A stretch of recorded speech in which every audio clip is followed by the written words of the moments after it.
গত পর্বে আমি তোমাদের সাথে 3 নাম্বার পৃষ্ঠা পর্যন্ত আলোচনা করেছি। এখন তোমাদের সাথে আলোচনা করব তোমাদের 4 নাম্বার পৃষ্ঠা অনুশীলন থেকে। এখানের মধ্যে প্রথমে আমাদেরকে যেটি দিয়েছে সেটি হলো বর্ণ সাজিয়ে শব্দ লিখি। এখানের মধ্যে দেখো বর্ণগুলো আমাদেরকে উল্টাপাল্টা করে দেওয়া আছে, এগুলো আমাদেরকে সাজিয়ে লিখতে হবে। প্রথমেরটা দেখো, এখানে আরো শব্দ আছে, যেমন এটা হবে বৈচিত্র্য, এটা হবে সম্প্রীতি, এটা হবে জাতিগোষ্ঠী। এই শব্দগুলো যদি তোমরা সুন্দর করে সাজানো আকারে দেখতে চাও তাহলে দেখো এখানের মধ্যে দেখো প্রথমটা জন্মভূমি, আমি এগুলো সহজ করে একেবারে সুন্দর করে গুছিয়ে লিখে দিয়েছি তোমাদের জন্য। এরপরে শারীরিক, এরপরে বৈচিত্র্য, এরপরে সম্প্রীতি, এরপরে হলো যে জাতিগোষ্ঠী। এখান থেকে তোমরা শব্দগুলো সুন্দর করে এখানে লিখে নিতে পারবে। শব্দ নিয়ে খালি জায়গায় বসাই। আমরা এখানের মধ্যে যে শব্দগুলো আছে এগুলো এখানে বসাবো। যেমন এই দেশে আছে নানা ধরনের উৎসব, তাহলে এটা হবে 1 নাম্বার। 2 নাম্বার, বৈচিত্র্য আর ভিন্নতায় ড্যাশ করেছে দেশকে, সমৃদ্ধ করেছে দেশকে, তাহলে এটা হবে 2 নাম্বার। এগুলো আমি তোমাদেরকে উত্তরগুলো দিব, তাও আপাতত এখান থেকে লিখে দিচ্ছি। ড্যাশ ধরে চলে রেলগাড়ি, তাহলে রেল লাইন ধরে চলে রেলগাড়ি, এটা হবে 3 নাম্বারটা।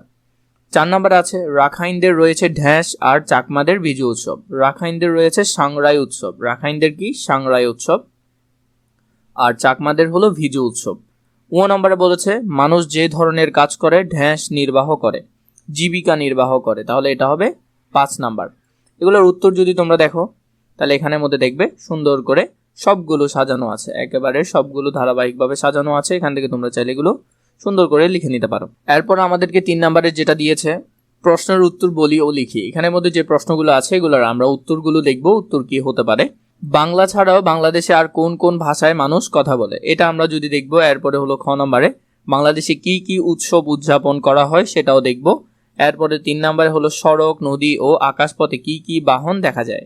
ঘ নম্বরে বলেছে কোন পেশার মানুষ কি কাজ করে, সেটাও আমরা দেখব। ও নম্বরে বৈচিত্র্য কিভাবে বাংলাদেশকে সুন্দর করেছে, এটা নিয়েও আমরা আলোচনা করব, ধারাবাহিকভাবে করব, যাতে তোমরা পুরোপুরি বিষয়টি ভালো বুঝতে পারো। প্রথম থেকে আমরা একটু দেখি, যেমন বাংলা ছাড়াও বাংলাদেশে আর কোন কোন ভাষার মানুষ কথা বলে, সেটা যদি দেখি চাকমা, মারমা, গারো, সাঁওতালি, মণিপুরি ভাষার মানুষ কথা বলে। এরপরে এখানে রয়েছে খ নম্বরে বাংলাদেশে কি কি উৎসব উদযাপন হয়, যেমন ঈদুল ফিতর, ঈদুল আজহা, দুর্গাপূজা, বৌদ্ধ পূর্ণিমা, বড়দিন, নববর্ষ, সাংরাই বিজু, এইসব উৎসবগুলো মানুষ পালন করে। এর আগে তোমাদেরকে বলি, তোমরা যদি আমাদের হোয়াটসঅ্যাপ গ্রুপে অ্যাড হতে চাও আমাদের হোয়াটসঅ্যাপ গ্রুপে অ্যাড হতে পারো, এবং আমাদের পেইড ব্যাচে যদি তোমরা ভর্তি হতে চাও তাহলে এই নাম্বারে হোয়াটসঅ্যাপে মেসেজ করে আমাদের পেইড ব্যাচে তোমরা চাইলে ভর্তি হতে পারো। ঘ নম্বরে আমাদেরকে বলেছে সড়ক, নদী ও আকাশপথে কি কি যান দেখা যায়। উত্তর হবে সড়ক পথে দেখা যায় বাস, মোটর গাড়ি, রিক্সা, সাইকেল। নদী পথে দেখা যায় নৌকা, লঞ্চ, জাহাজ। আকাশ পথে দেখা যায় উড়োজাহাজ। ঘ নম্বর প্রশ্ন আমাদেরকে বলেছে কোন পেশার মানুষ কি কাজ করে, যেমন কৃষকরা ফসল চাষ করে, জেলে মাছ ধরে, কামার লোহা দিয়ে জিনিস বানায়, কুমোর মাটির জিনিস তৈরি করে, তাঁতি কাপড় বনে। এইভাবে উত্তরগুলো তোমরা সুন্দর করে লিখে দিতে পারো। এরপরে ঘ নম্বর আমাদেরকে ও নম্বরে বলেছে বৈচিত্র্য কিভাবে বাংলাদেশকে সুন্দর করেছে। নানান ভাষা, ধর্ম, পেশা, পোশাক ও সংস্কৃতির বৈচিত্র্য বাংলাদেশকে সুন্দর ও সমৃদ্ধ করেছে। 4 নম্বরে যদি আমরা দেখি বৈচিত্র্যময় বাংলাদেশ পার্ট,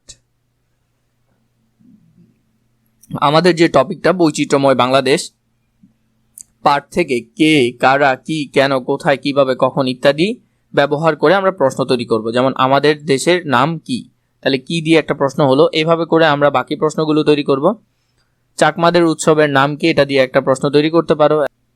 বাংলাদেশে কারা মিলেমিশে বাস করে, সাঁওতালরা কোথায় বাস করে, মানুষ কিভাবে জীবিকা নির্বাহ করে, কেন আমরা দেশকে ভালোবাসি। এইভাবে করে তোমরা প্রশ্নগুলো ধারাবাহিকভাবে তোমাদের এখানে যে খালি জায়গা আছে এখানে সুন্দর করে লিখে ফেলতে পারো। আর তোমরা এখানে এক্সট্রা করে চাইলে আরেকটা প্রশ্ন লিখতে পারো, কখন বাংলাদেশে বিভিন্ন ঋতু, উৎসব ও মানুষের জীবনযাত্রার বৈচিত্র্য স্পষ্ট দেখা যায়। কখন দিয়ে তোমরা সুন্দর করে আরেকটা প্রশ্ন লিখে ফেলতে পারো, এটা ওইখানে আসি নাই তাই আমি তোমাদেরকে এখন দিয়ে দিচ্ছি।